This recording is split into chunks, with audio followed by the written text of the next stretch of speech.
welcome back, everybody, to WTL. Where's the line? I'm your host, Ant D. Klassen, joined by Gibran. the Yes, sir. Parlay Pounder. You got it.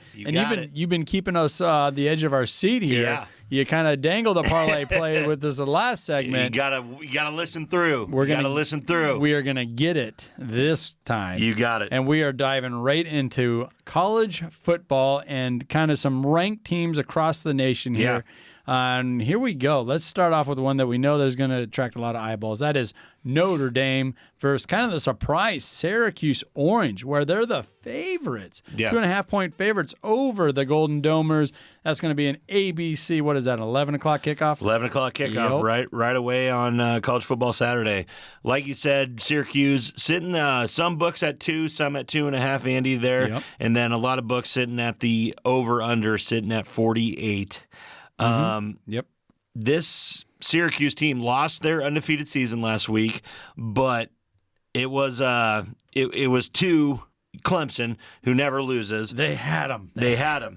They had him. Mistakes killed him, and that's not going to work against a team like Cleveland or Clemson. Sorry, Cleveland. What the heck? But no, Andy. It looked like they belonged on the same team, Right. On the same field as one of the best teams in the nation, Andy. Yep.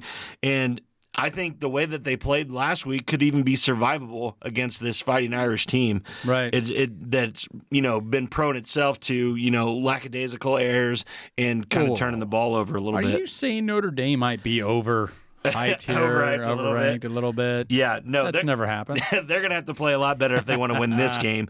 But more, halfway through the season, I think it's safe to say the Fighting Irish are just what they are. Yeah. That we've already seen what they are. They're not getting better. They're not getting worse. They're just a mediocre team this year. Middle of the road, and everyone's hands kind of tied. They don't want to say anything bad about the coach. About the coach, even though he makes a lot of mistakes, he puts them in tough spots. Exactly. And I'll tell you what, if you like this 2.5 line, you better bet it now, because a lot of the money is going in on Syracuse. It will. That line is going to move up. Yeah. I kind of like Syracuse too. Bounce back here. Yeah.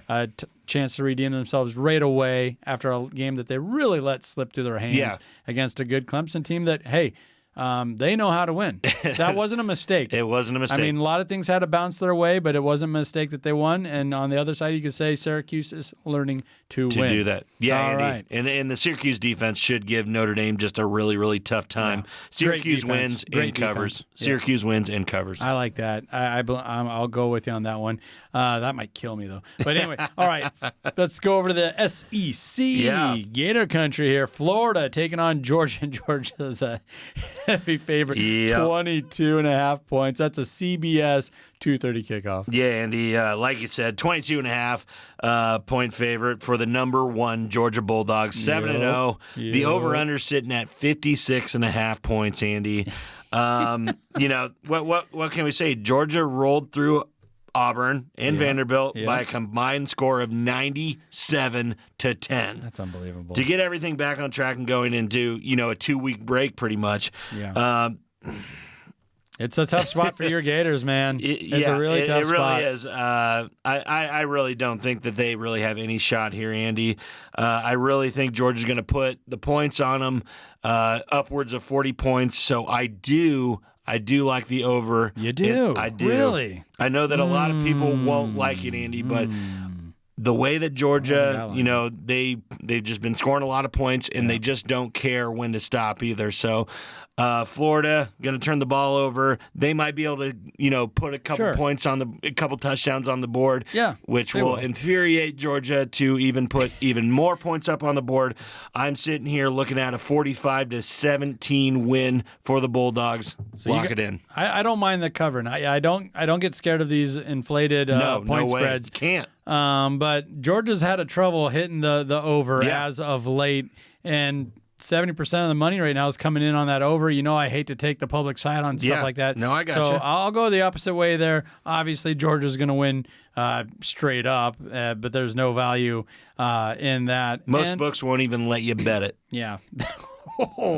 That tells you all you need to know right there. Yeah. All righty, well, let's stay in the SEC for a couple of ranked teams here. The Kentucky Wildcats heading over to Neyland Stadium to take on the Tennessee Volunteers, coming off a huge win. You know, they're still riding on a high here. Number 3, Tennessee, 12.5 points favorites. That's an ESPN 6 o'clock kickoff. Yeah, Andy. One thing that I got to say here, it said Tennessee 12.5 point favorite, over under at 62. Mm-hmm. Kentucky is a problem.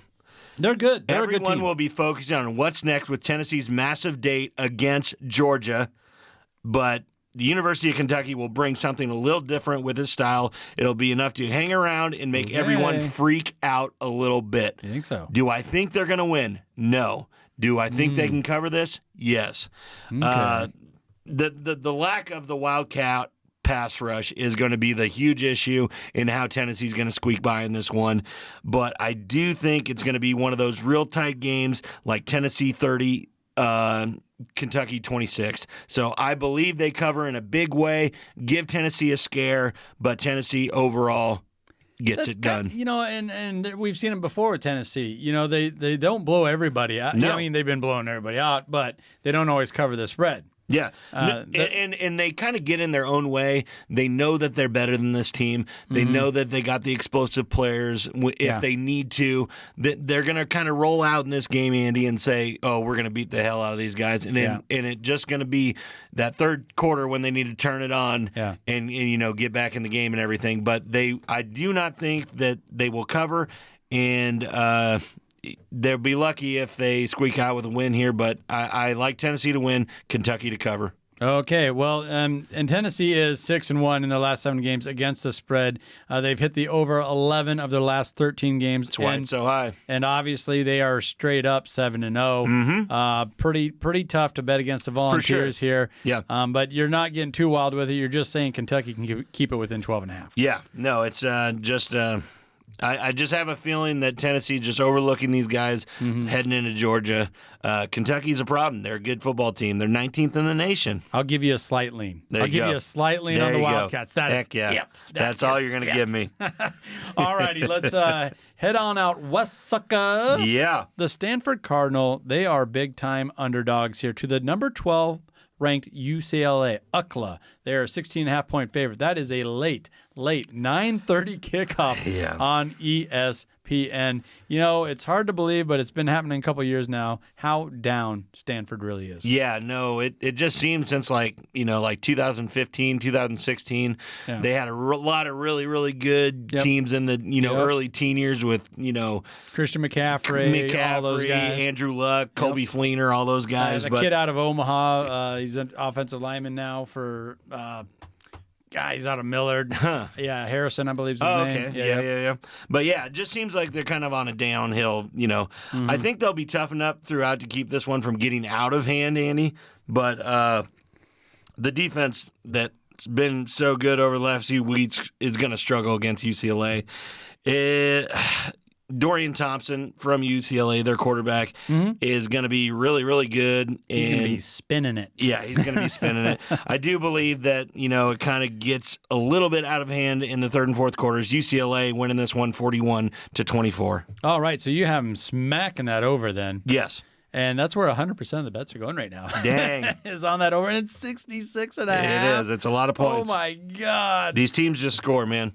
Yeah, it is. It's Pac-12, Pac-14, Pac whatever it is now, football. And, they put them up, and defense really hasn't been a thing out there. And not just for Stanford, UCLA as well. Exactly. Like they are probably at their most comfortable spot just getting in a shootout. Can we please get in a shootout exactly. with you? Will you give us the ball back quick? I don't care if you score, you turn it over, whatever. I just want the ball so I can score another touchdown. And the more you kind of bring that up, the more I like that over bet, even though it is outrageous. It is outrageous. And there's so much money being poured in on it, meaning it's just going to keep climbing. I believe this has the potential to reach 70. I really do. Stanford, they're 7-3 the last 10 games against the spread. Bookies have been on it for a while now. They don't have faith in the Cardinal. No, they don't. The football team. No, they don't. That's. And I don't hate the spread play for UCLA. I just think that there's a way that the Cardinals can keep I do too. That they can keep it close. Yeah. But I really do just believe it. If it does turn into that, it just goes in UCLA's favor even more because they will score points. And that's what old Chip Kelly's going to want to do. For sure. Like he knows that's the game plan. He knows his strengths. Over. All righty, Mr. Parlay Pounder. Yes, do sir. you got a parlay play for the people? Yes, I do, and it's a couple games in there that we just talked about. I'm taking Syracuse money line minus 140 for the first piece. Nebraska to cover plus 7.5 on a minus 110 bet. Plus money. TCU rolling in. They've been hot for me. The Horned Frogs are hot. They are. At a money line of minus 280. And for my fourth piece, I am Florida/Georgia over/under, hitting the over at 56.5 at a minus 110 bet. Throwing $25 on this to win $186 in return. I like you can't that. beat that value, and it's going to hit. It's going to hit. You heard it there, folks. How many dogs? How many plus money bets you got thrown in there? 2? Zero. Zero? Zero. Well, the Huskers. Well, yeah, but that's not a plus money bet. They're just getting points. Oh, okay. It's still a minus 110 bet. Yep. All righty. No underdogs. No underdogs Okay. this week. All I had right. my fill last week. All right, I got ahead of myself there. All right, I will sign off on this one. Yes, sir. Mr. Pounder. Yes. All righty, folks, don't go anywhere. This is WTL.